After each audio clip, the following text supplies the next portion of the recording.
Let's talk about winter hair fall. This is me, Dr. Aisha Humaira. I'm consultant dermatologist and welcome to my digital channel. So winters आते ही सबसे बड़ा challenge ये होता है मर्दों के अंदर भी ख़वातीन के अंदर भी कि बालों का गिरना बढ़ गया है और क्या रीजंस हैं इसकी, क्या वजूहात हैं, किस तरीके से आप इस विंटर हेयर फॉल को कंट्रोल कर सकते हैं, एस्थेटिक ट्रीटमेंट्स की सपोर्ट किस तरीके से ले सकते हैं। आज हम इस वीडियो के अंदर ये तमाम चीजें डिटेल के अंदर डिस्कस करेंगे। सबसे पहले हेयर फॉल को समझने से पहले हमें हेयर को समझना बहुत जरूरी है। जैसे कि आप जब शादी होती है तो नई लड़की लेकर आते हैं तो आप उसकी आदतों के बारे में जानना जरूरी समझते हैं। तो बिल्कुल इसी तरीके से जब हम विंटर हेयर फॉल की बात करते हैं तो हमें हेयर के नेचर को समझना बहुत जरूरी है। तो आपका जो बाल है वो 3 फेजेस से गुजरता है। जैसे बच्चा पैदा होता है, फिर वो बड़ा होता है, फिर वो बूढ़ा होता है। बिल्कुल इसी तरीके से जो आपका बाल है वो सबसे पहले प्रीमेच्योर होता है, फिर वो मेच्योर होकर ग्रोइंग फेज के अंदर जाता है जिसके अंदर नॉर्मल बाल आपका ग्रो कर रहा होता है और फिर एक स्टेज आती है जहां पे आपका बाल स्लीपिंग फेज के अंदर या रेस्टिंग फेज के अंदर चला जाता है। क्यों जाता है? डिफरेंट रीजंस होते हैं उसके। बाल जब स्ट्रेस में होता है तो वो रेस्टिंग फेज में चला जाता है, जिसको आम जबान में लोग कहते हैं कि हमारा बाल अब ग्रो नहीं कर रहा या बढ़ नहीं रहा जैसे पहले बढ़ता था। फिर एक स्टेज ऐसा आता है जहां पर हम इन कंसर्न्स को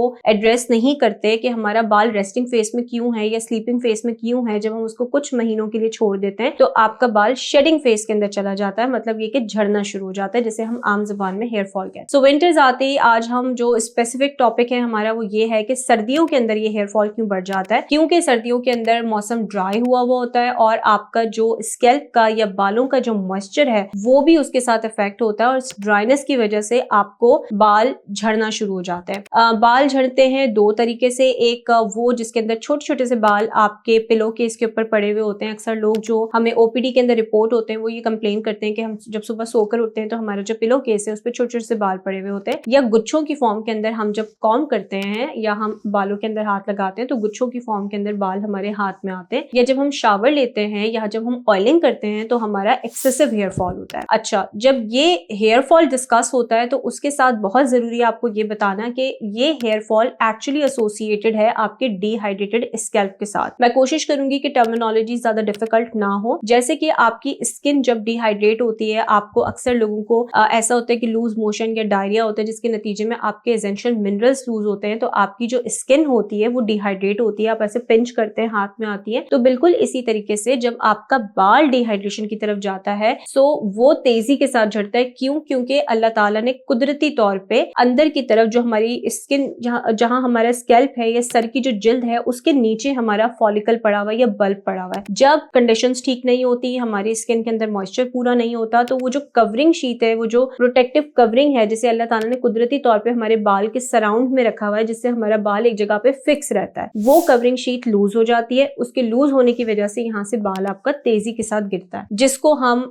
ओपीडी में जब पेशेंट आते हैं तो कहते हैं कि हमें हेयर फॉल बहुत ज्यादा बढ़ गया है। सो बेसिकली आपके हेयर की जब पीएच डिस्टर्ब होती है, मेडिकल टर्मिनोलॉजी में अगर मैं आपको बताऊं तो पीएच जब डिस्टर्ब होती है तो आपको इस तरह की कंडीशंस फेस करने को मिलती हैं। उसके साथ साथ एक बहुत कॉमन मसला जिसे हम इग्नोर नहीं कर सकते वो है डैंड्रफ का। पाकिस्तान में या कराची के अंदर खास तौर पे हमारे यहाँ पे हार्ड वाटर बहुत ज्यादा है जिसे हम खारा पानी कहते हैं, या अक्सर घरों के अंदर टैंकर्स का इस्तेमाल होता है। वो ये समझते हैं कि ये मीठे पानी का टैंकर है, लेकिन ऐसा नहीं होता। या तो वो मिक्स होता है हार्ड वाटर के साथ या फिर वो प्योर मीठा पानी नहीं होता, जिसकी वजह से आपके स्कैल्प के अंदर या आपके सर की जिल्द के अंदर कुछ ऐसे मादनियात, कुछ ऐसे पार्टिकल्स रह जाते हैं जहां पे आपके फंगस की ग्रोथ बढ़ जाती है, और या फिर आपको मॉइस्चर की वजह से वहां पे डैंड्रफ या सीबम ज्यादा प्रोड्यूस होता है। क्योंकि यहाँ हम इग्नोर नहीं कर सकते कि आपके जिल्द की भी टाइप्स होती हैं। जैसे स्किन की जिल्द की टाइप्स होती हैं, इसी तरीके से आपके सर के जिल्द की भी टाइप्स होती हैं। ड्राई भी होती है, ऑयली भी होती है। जब ऑयली होती है तो उसका मतलब यह है कि आपके जो ऑयल प्रोड्यूसिंग ग्लैंड्स पड़े हुए हैं आपके स्कैल्प के अंदर, वो आपका ज्यादा सीबम या ज्यादा ऑयल निकालते हैं, रिलीज करते हैं, तो उसके नतीजे में भी आपको डैंड्रफ बनता है। फिर यहाँ से आप हार्ड वाटर का इस्तेमाल कर रहे होते हैं तो भी आपको डैंड्रफ क्रिएट हो रहा होता है। और तीसरी चीज हमारे कल्चर के अंदर बड़ी कॉमन है कि हम एक दूसरे का कॉम्ब इस्तेमाल करते हैं। अगर किसी को घर के अंदर फंगल डैंड्रफ है तो वो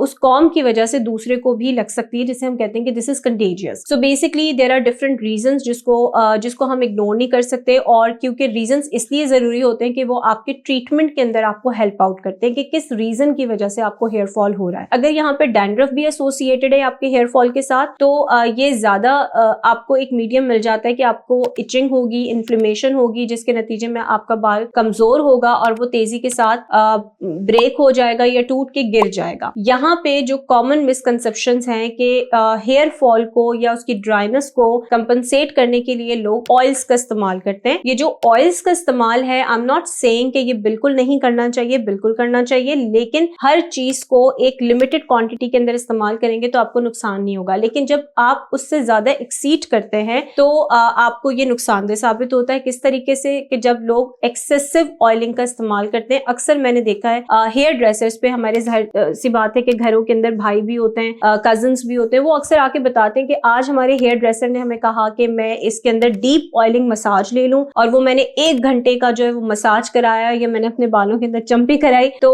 उसके बाद जो है वो हाथों के अंदर मेरे इस तरीके से बाल भी आए। तो बेसिकली जब आप बहुत ज्यादा फ्रिक्शन प्रोड्यूस करते हैं मसाज करके तो आपका बाल टूटता है। आपका बाल बड़ा एक डेलिकेट सा ऑर्गन है, एक प्रोटीन है जिसको आप खुद अपने हाथों से फ्रिक्शन प्रोड्यूस करके उसको वीक करते हैं और उसको गिराते हैं। अगर आप मसाज करें तो it should be very soft and gentle hands, और बहुत आप 5 मिनट्स का मसाज या 10 मिनट्स का मसाज आप करा लें वंस अ वीक या ट्वाइस अ वीक तो उसका कोई नुकसान नहीं है। लेकिन अगर आप उसको रेगुलर बेसिस पे करेंगे, अग्रेसिवली करेंगे, तो ये आपका फ्रिक्शन प्रोड्यूस होकर बालों को तोड़ेगा। दूसरा मेन रीजन एक्सेसिव ऑयलिंग का, अक्सर पेशेंट्स को भी मैंने देखा ओपीडी में कि जब वो एग्जामिन कराने के लिए आते हैं तो उनके बालों के अंदर ऑयल लगा होता है और वो बताते हैं कि हमने शैम्पू किया था और शैम्पू के बाद हम नॉर्मली ऑयल अपने सर में लगा देते हैं। जब ऑयलिंग आपके स्कैल्प के अंदर 24 घंटे रहती है तो ये एक मॉइस्चर क्रिएट करती है अगेन, और बैक्टीरिया को या फंगस को ग्रो करने का एक मीडियम मिल जाता है। जो मॉइस्चर होता है, जो वेट स्किन होती है, वो फंगस को बड़ी पसंद होती है, पैरासाइट्स को,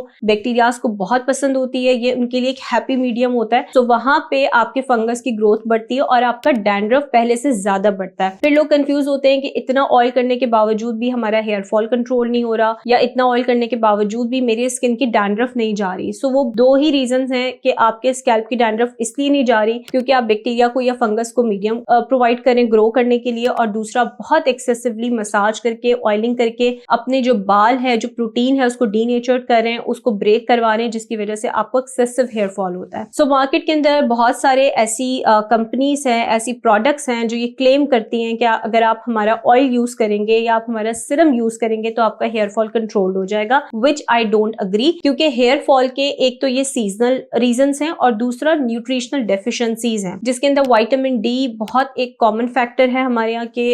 जब हमारी बॉडी के अंदर विटामिन डी की कमी हो जाती है तो हमें हेयर फॉल तेजी के साथ होता है। खवातीन जो है वो डिफरेंट फेसेस से गुजरती हैं, जिसके अंदर उनको आयरन डेफिशिएंसी एनीमिया बहुत कॉमन होता है, उसकी वजह से भी आपको हेयर फॉल होता है। So you can not rely on just one single product कि मैं अगर ये सिरम लगाऊंगा या मैं ये ऑयल लगाऊंगा या लगाऊंगी तो मेरा हेयर फॉल कंप्लीटली सीज हो जाएगा। ऐसा बिल्कुल नहीं है, ये एक रियलिस्टिक अप्रोच बिल्कुल भी नहीं है। Now coming to the cure, कि आपने इसको क्योर कैसे करना है। सो विंटर्स के अंदर सबसे बड़ा चैलेंज है अपनी ड्राइनेस को कंपनसेट करना। उसके लिए आप एक अच्छी कंपनी का हेयर मास्क भी रख सकते हैं, जिसे आप वंस अ वीक इस्तेमाल करें। 10-15 मिनट्स के लिए आप डीप मॉइस्चराइजेशन के लिए हल्के हाथों से मास्क अप्लाई कर लें और उसके बाद आप सादे पानी से रिंस ऑफ कर लें। दूसरा, हॉट वाटर या हॉट बाथ्स का इस्तेमाल या हॉट शावर्स का इस्तेमाल रिस्ट्रिक्ट कर लें। कोशिश करें कि खास तौर पे सिर्फ अपने सर के बालों को जो है वो वॉश करने के लिए आप ल्यूकवार्म वाटर इस्तेमाल कर लें, जिसको ना बहुत ज्यादा ठंडा कहेंगे ना बहुत ज्यादा गर्म कहेंगे। एक नॉर्मल टेम्परेचर का पानी आप यूज कर सकते हैं, जिससे आपके हेयर फॉल को आप महफूज कर सकते हैं, क्योंकि इस तरीके से आप अपने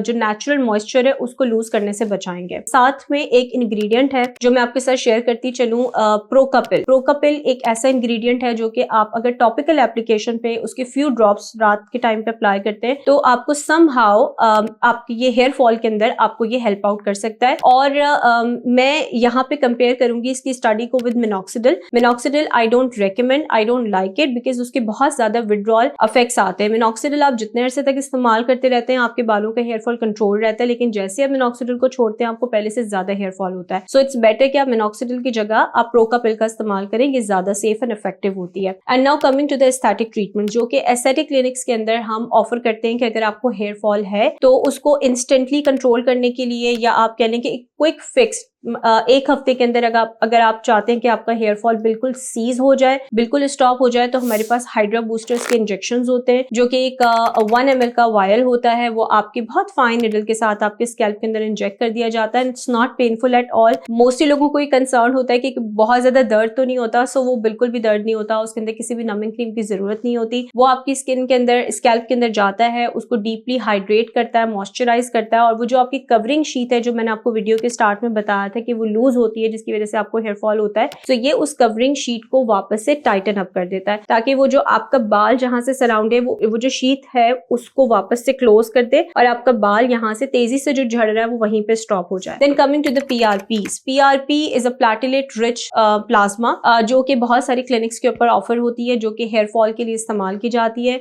मैं इतना ज्यादा उसको रेकमेंड नहीं करती हूँ क्योंकि PRP से बहुत ज्यादा, ये कई गुना ज्यादा बेहतर होती है PRGF, that is platelet rich growth factor. इसकी मिसाल बिल्कुल ऐसी है कि आपने एक सॉल्यूशन बनाया जिसके अंदर आपको कॉन्सेंट्रेटेड शुगर चाहिए, लेकिन आपने उसी पानी में शुगर भी डाल दिया, नमक भी डाल दिया, so basically this is PRP। और एक ग्लास आपने लिया जिसके अंदर आपने पानी ऐड किया, आपने शुगर ऐड किया, कॉन्सेंट्रेटेड शुगर आपको मिल गई, दिस इज PRGF। मीन्स के ग्रोथ फैक्टर इसमें ज्यादा हाई होते हैं, ज्यादा कॉन्सेंट्रेटेड होते हैं। सो ये आपके बालों को, आपकी बालों की ग्रोथ में भी आपको हेल्प आउट करता है और साथ साथ आपके हेयर फॉल को भी किसी हद तक कंट्रोल करता है। बट अगेन हेयर फॉल एक ऐसा कंसर्न है जिसके लिए हम टोटली वन सिंगल ट्रीटमेंट पे रिलाई नहीं कर सकते। As a doctor I would like to rule out the cause कि आपका कॉज क्या है, आपको हेयर फॉल क्यों हो रहा है। और राइट नाउ अभी हम just hair fall, winters associated hair fall पे बात करें, लेकिन इट्स अ ब्रॉड टॉपिक। इसके अंदर हार्मोनल इम्बैलेंसेस भी होते हैं, इसमें बहुत बड़े सारे रीजन होते हैं जो आपको रूल आउट करने पड़ते हैं। So whenever you face excessive hair fall, इतना हेयर फॉल कि वो आपको बहुत ज्यादा बॉदर कर रहा है, आपको गंजपन आ रहा है, या एक्सेसिव इतना ज्यादा हो रहा है कि गुच्छों की फॉर्म में आपके हाथ में बाल आ रहे हैं, या बहुत ज्यादा बाल आपके झड़ रहे हैं, तो सबसे पहले अपने डॉक्टर से अपना मुआयना करवाएं। उसके बाद आप ये सारे ट्रीटमेंट प्लान्स जो हैं उसको स्टार्ट करें। सो आई होप कि this video is going to be very much informative for you. अगर आप स्टिल समझते हैं कि कोई डिटेल्स हमसे रह गई हैं तो please let us know in the comment section and stay tuned for the further videos. Thank you.